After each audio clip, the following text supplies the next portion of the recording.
Good afternoon. I teach, and this is Jerry Verway coming at you. Sorry that I can't be there tonight. I am coaching track practice tonight. But knowing that you're talking about project-based learning, I wanted to share some of my experiences that I've had this year with project-based learning. Specifically, the opportunity I've had twice now this year to visit High Tech High, which is one of the original project-based learning schools, and that is in San Diego, California. And I wanted to share with you some video I took there so you can get a feel for what it's like at High Tech High. There's actually a lot of things that High Tech High does that we do at Kent Innovation High, and it's all very similar. I think what they do a very good job of is displaying some of their student work, and I find that very motivating when it comes to creating project ideas. And so I want to show you some of that tonight. But quickly, to every teacher's favorite dependable resource, Wikipedia here, just to give you some background about High Tech High. And the original High Tech High was opened in about 2000. So just for some clarity here, the original High Tech High is on a campus. It's actually on an old Navy training ground campus in San Diego. There are actually four other buildings, four other schools on that campus. There's the original High Tech High, which is the video I'm about to show you. There's High Tech High International. There's High Tech High Media Arts, and then there's a middle school and elementary school on that campus as well. The one of the original founders, Larry Rosenstock, I believe he came from New Jersey, and kind of looking for a new way to do education, and specifically with his carpentry and shop background, looking for ways to incorporate business skills. And so partnering with uh, the Bill and Melinda Gates Foundation as well as civic and community members in San Diego, eventually with his colleagues helped to open High Tech High. And High Tech High focuses on four main things: personalization, adult world connection, common intellectual mission, and teacher as a designer. And they completely utilize project-based learning in everything they do. They also have a senior internship program, similar to what we do at Kent Innovation High, a little bit different in how it's structured, but same idea. And they're essentially a charter school that is chartered through the San Diego Public Schools. Quick little background. If you want to learn more about High Tech High, obviously you can visit their website here and check out the About Us part, and it'll give you a quick overview, and you can see more about High Tech High through there. So there's quite a bit to know. I'm giving you a quick version so I can get quick to the video. Now, before I start this video, I just want to explain what I was doing here. So this is actually a Facebook Live session that I did on our classroom's Facebook page. And you'll actually hear me talking to some of my students who are watching this video live. And so they knew I was in San Diego visiting High Tech High, and they're curious about what it was like there. And so I was showing them, and they were asking questions periodically, and I was responding to those questions. So you hear me talk to them throughout the video. Sometimes the audio breaks out, so I apologize for that, but I figured this was more interactive than showing you pictures, especially with me not being there. You'll get a chance to meet my friend Kurt as well briefly in this video. And Kurt is a physics teacher from Chile. And he and his South American colleagues had visited at the same time we had, and we had an opportunity to collaborate on some project ideas. So we're hoping to Chile to work on a project in the future, but you get a chance to see him briefly. I do highlight a few projects in this video. Of course, they're a little bit biased towards math and science because that's what I was looking at, but there are plenty of humanities projects as well. And I believe we have some cards with some project ideas that you guys will get to see tonight if you're looking for other ideas that aren't necessarily STEM focused. You'll see me look at the empathy project here in this video, which involves statistics and students looking at the world through the lens of another person. There's some clocks that are made that utilize math practices. There's some pretty cool professional looking statistics posters. You'll see some circuit interfaces here in a minute. Some other things that I noted while watching this video that I'd forgotten about was that the teachers use agenda documents, and my colleagues, Jeff and Marcus, can talk to you more about agenda docs. And you'll notice actually in this still shot right here it says homework. So despite this misconception that PBL doesn't necessarily have homework. That's obviously not true. There is still many of the traditional things you find in the classroom can occur in a project-based learning setting. So, without further ado, let me play here and give you a quick tour of High High. They have homework.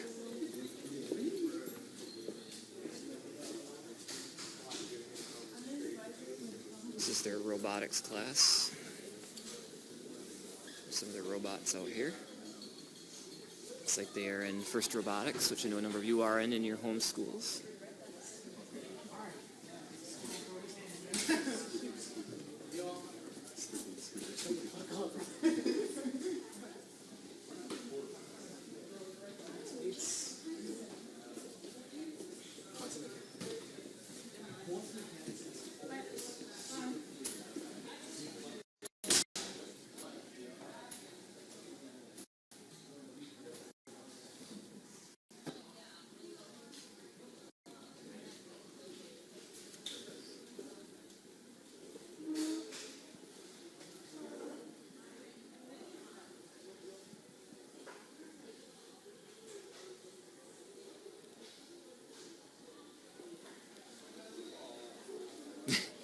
Yes, Aaron, I think you're right. Ooh, let's look at some physics. Let's see, it looks like they're using Arduino here. Looks like they're just basically explaining the circuit that they made.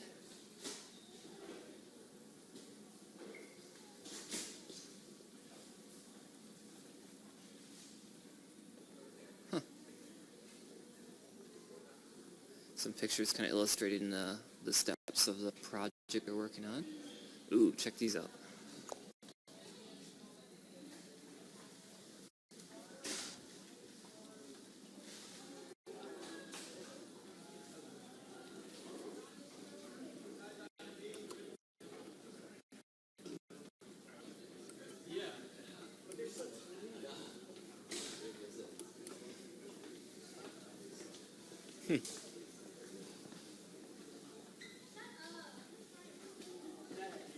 Interesting.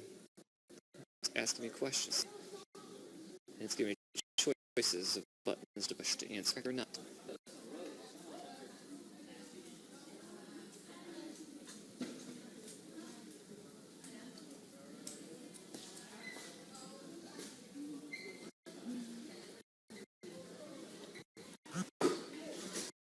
So it looks like students studied and applied their knowledge of electricity, electric circuits, and electrical engineering to design and fabricate complex embedded systems. Students then developed their programming skills while programming their interfaces using Arduinos. Students also designed their physical interfaces and fabricated them out of wood and acrylic.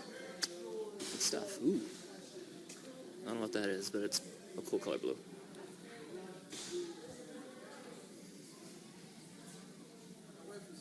It's a class in session right there. Looks like it's actually Spanish.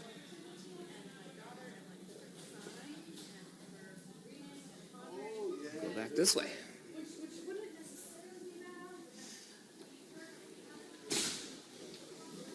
Feels weird walking past students I don't know. Random kayak in the hallway.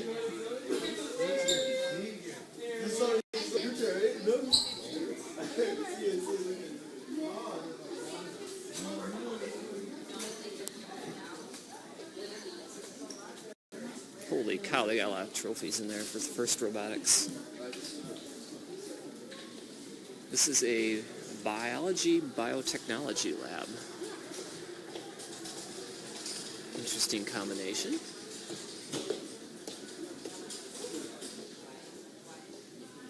Oh, they know they've got till the 15th. Okay.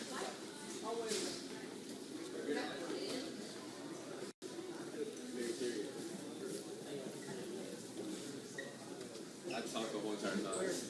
All right. This is a project that's famous from the movie that's about this school. I always claim that I'm going to sue. What I like about having all the student work displayed is how motivating it is. It gets me excited to want to do some cool stuff too.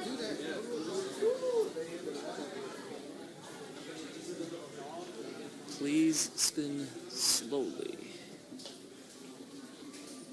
Hi, Morgan. Well, Aaron, you wouldn't let me live if I didn't actually try this, so...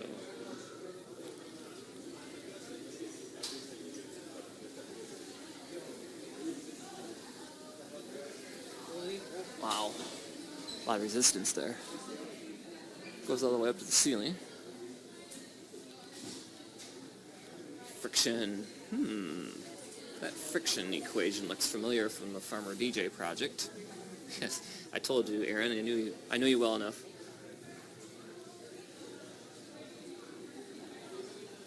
Oh. I have no idea what this is.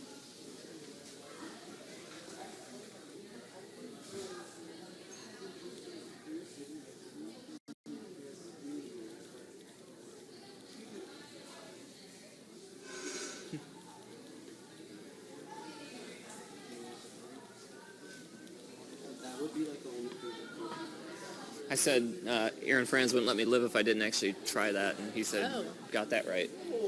So did you please spin slowly? I did spin slowly, Very nice. yes. Very nice. Yep. Okay, here comes the empathy project.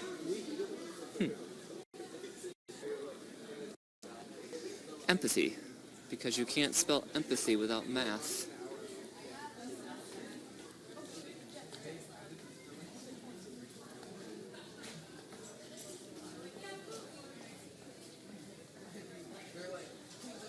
How many nights you eat versus number of languages you speak?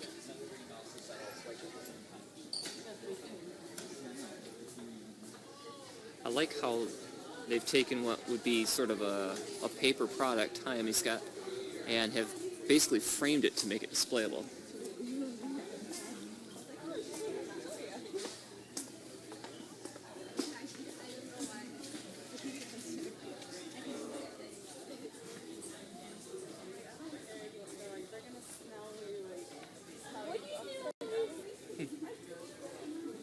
Here's a little placard here. So this project, we used statistics as a lever to develop empathy for other students in our math class. We gathered classroom data and created visual representations of the data, box plots, histograms, and scatter plots, using Google Sheets, and analyzed the measures of central tendency and variability to tell a story of our class as a whole. In our scatter plots, we used our lines of best fit to predict or not predict when our R-squared values were low. Members of this class. At the end of the project, we were randomly and anonymously assigned data from another student in the class. We compared their data to the graphs we had created to get to know them and create the empathy lenses to represent our process of seeing the world through their eyes. Sweet. Sweet idea. Oh, we're gonna do a zombie apocalypse. MUN.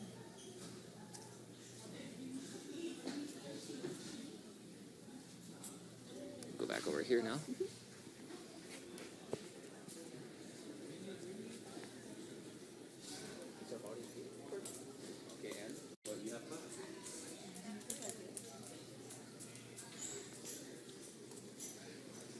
There's a class in session.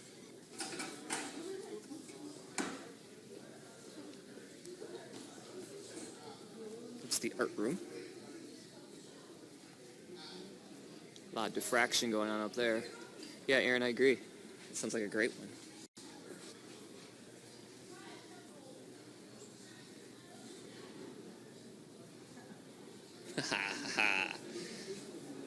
The effect of Percardian mutant on Drosophila melaganster acti. Because I have taken biology, I know that this is the fruit fly. That's the Latin name for fruit fly.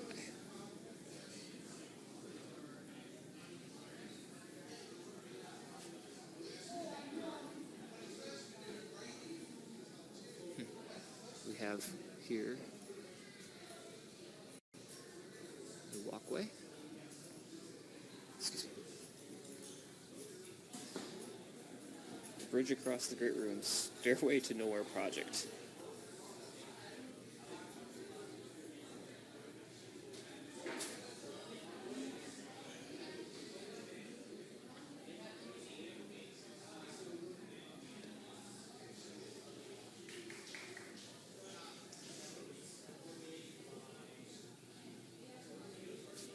origami. Funny, Aaron. Not going to do it. I can hardly say it one time fast.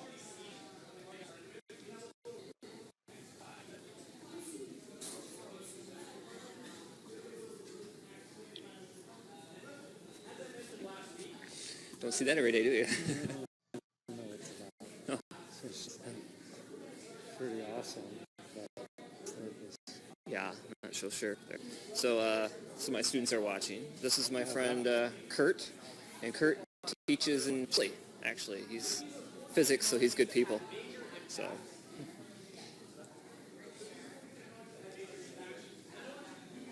Some more posters here.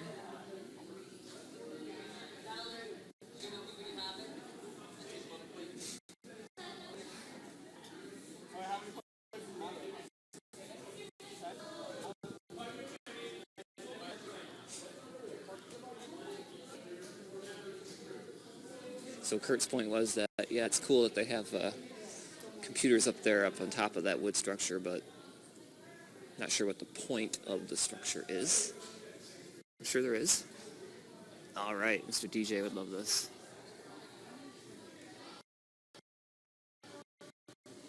Clocks.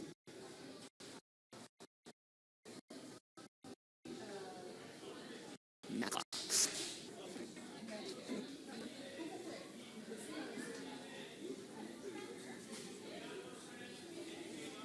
Some really cool ideas here.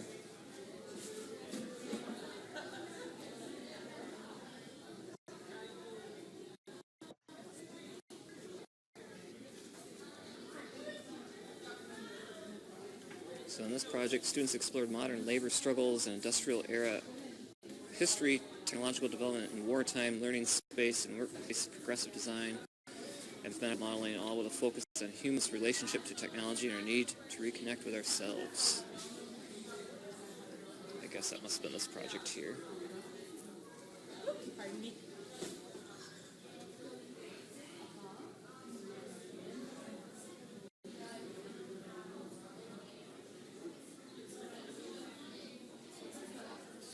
I think these were actually closed.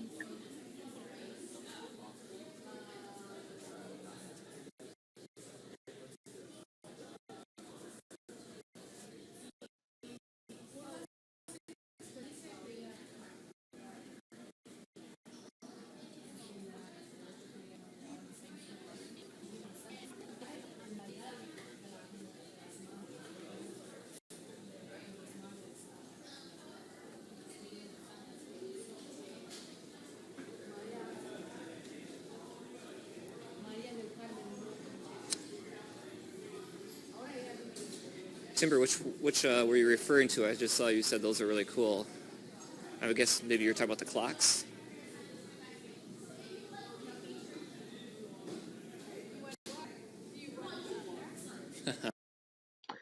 All right, I think you get a pretty good picture now of High Tech High.